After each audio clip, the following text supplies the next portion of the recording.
Char, Klisares, welcome to a conversation with Marcus McIntosh. My first question for you is, tell me a little bit about yourself. I'm Char. Every day I bring the best version of me to the table. My profession is real estate. I really enjoy it because it tends to find people in a time when they need a little help. It's not just the business of real estate, it's helping them through marriage or death or birth. And then I have a nonprofit that does a lot of good and advocacy here, helping people that find themselves in the midst of chaos, kind of navigating it. And I have a shelter that will provide housing and stuff for people if they find themselves with no other options. So wow, we have a lot to get into. We do. I guess my first question, we'll start with real estate. You're a successful real estate agent. How long did you have to grind till you got to the point where you think, hey, I'm successful at this. This is really gonna set me apart? I still grind okay. every day. That never stops. I have a lot of help now. And so as success came, I was able to hire talent that helps me.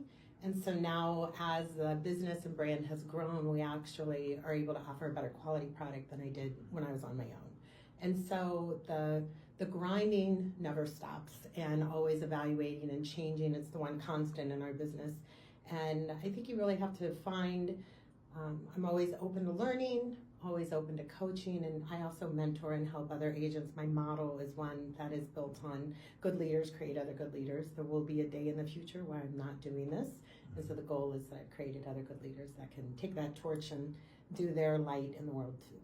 You mentioned hiring a good team around you. Yes. How important is it to hire people that will get the job done and you can work with and you're comfortable with?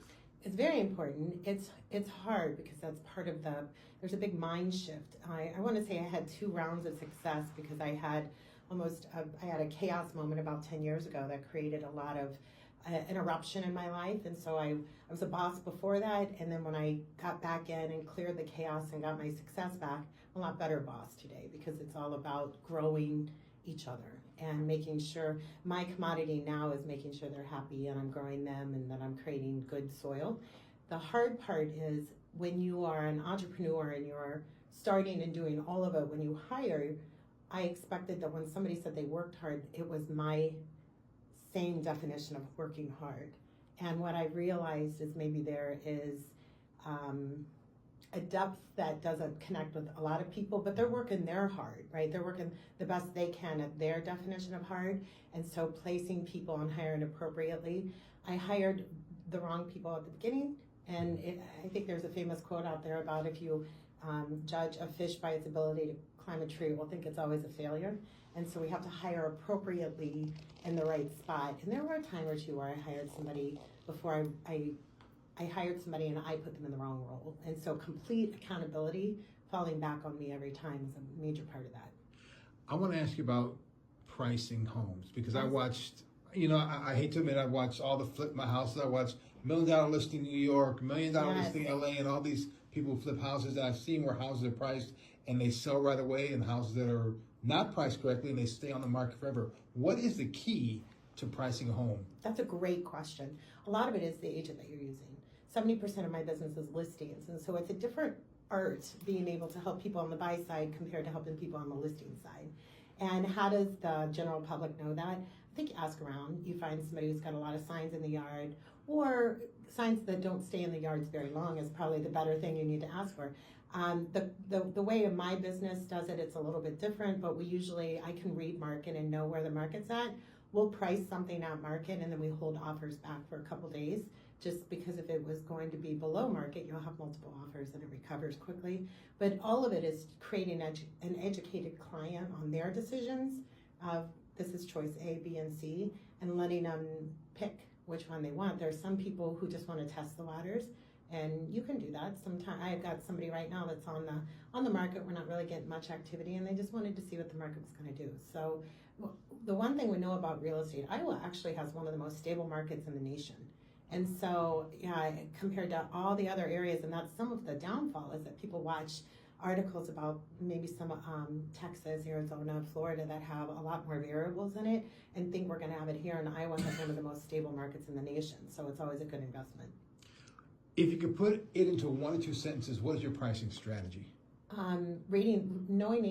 Being able to read the market and telling my clients what they need to know, not what they want to hear. So if there's a gap in between, if somebody thinks their house is worth 400,000 and I know that it's only going to sell 375, sometimes you have to walk away from people who won't let you do what they're hiring me to do. They pay a lot of money for it. And so when we price the house correctly, it will sell. And that's one of the big things I see on those shows. The client or the home seller will say one thing and they'll agree to it, but then they get back to the office, they're like, well, so-and-so thinks they're going to get whatever for this home. We're just going to have to let them see what it's like, and then hopefully we can get a price reduction. Is that a strategy you use, or you just say, you know what, this just is not going to sell at this, and I don't want to take it because it's not going to sell, and I don't want to do you a disservice? Sometimes you have to walk away from the people who want, I can't make the market be what you want. Actually, as a seller and a listing agent, we don't make the market. The buyers ultimately do. And so a really good indicator of what the market's doing is look at the pending. What is working? What are buyers buying? Banks, I think it was about 10, 12 years ago, banks had new laws implemented that now if you ever buy a house and you ever foreclose, you could sue the bank for giving the loan. And so the banks have a lot harder standards put into place, and I know what those are. So when I go look at a market, your house might be worth 400,000, but there's no comps out there. Even if we get an offer, a bank can't give you that money. And so slowing down up front and explaining that to somebody and making it to a seller and letting them know, hey, listen, I know you want 400,000. I know that number is going to work for you, but that's not where the market is right now. And so would you rather go through the process of getting sold and finding out a week before that you're not going to get that? Or would you rather me let you know that now, and then when the market's there? We have usually a 4 to 5% growth here in Iowa, so it's pretty easy to predict when you know what the market's doing. Talk about negotiations, because that's got to be a key in selling and buying and selling real estate. Yes, there's a lot of egos in real estate. And so a lot of the negotiations is letting the other team or other side feel they win. And so finding positive ways to say no. For instance, I've got somebody who didn't want the washer and dryer included. And so normally especially when we sell quickly, the first week on market, people will feel entitled. Hey, I'm giving you this, so I want that. And so I'll have my people go price it out. Okay, you can have it, but we need another 1,000. Or yeah, so it's a nice no. And so being able to soften and listen, I think that's really the key to it all, is just be a good listener. So I had somebody ask for a new water heater once, which made no sense other than once I asked the question of why, when they were a child, the water heater exploded when it was 10 years old, and this was something we can't overcome. Let's just get a new water heater in. And so listening is pretty important, and leaving your ego at the door. Let them be right. If they want to be right, they can be right all they want. I don't care. I mean, there's been plenty of times I've hung up a phone and had to take a few deep breaths because there was some disrespect or something, but it doesn't. I'm always remembering, I'm not doing this for me, I'm doing this to help somebody, and there's always something going on in their life that's bigger than just selling a house. You mentioned listening. How big is communications when it comes to, doing what you do? 100% important, and a lot of it is also knowing the psychology behind it. People, get too emotional. I know I need to bring in a little bit more logic. And when people are very analytical and logic, I know I need to slow it down and find out that emotion behind, because we're balanced people. And so being able to slow down, connect, listen, find their motivators.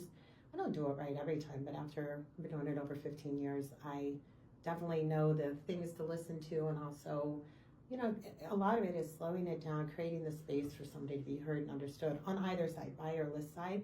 And again, I will say, and because not many people talk about this part, there's something going on in people's lives when they're selling a house or buying a house. So both sides have outside life events that are happening, and so listening to what those are will really help play in on how the sale goes.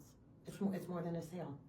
Do you feel at times you're like a bartender, psychologist, listen to the problem, trying to figure out how to help them, although you're not a psychologist, but try to help them get the best purchase that they can? Yes, and that's the part of the job that I like, right? And it didn't require 8 to 10 years of school. And so it was a live practice going on there, but that's the part I like about it.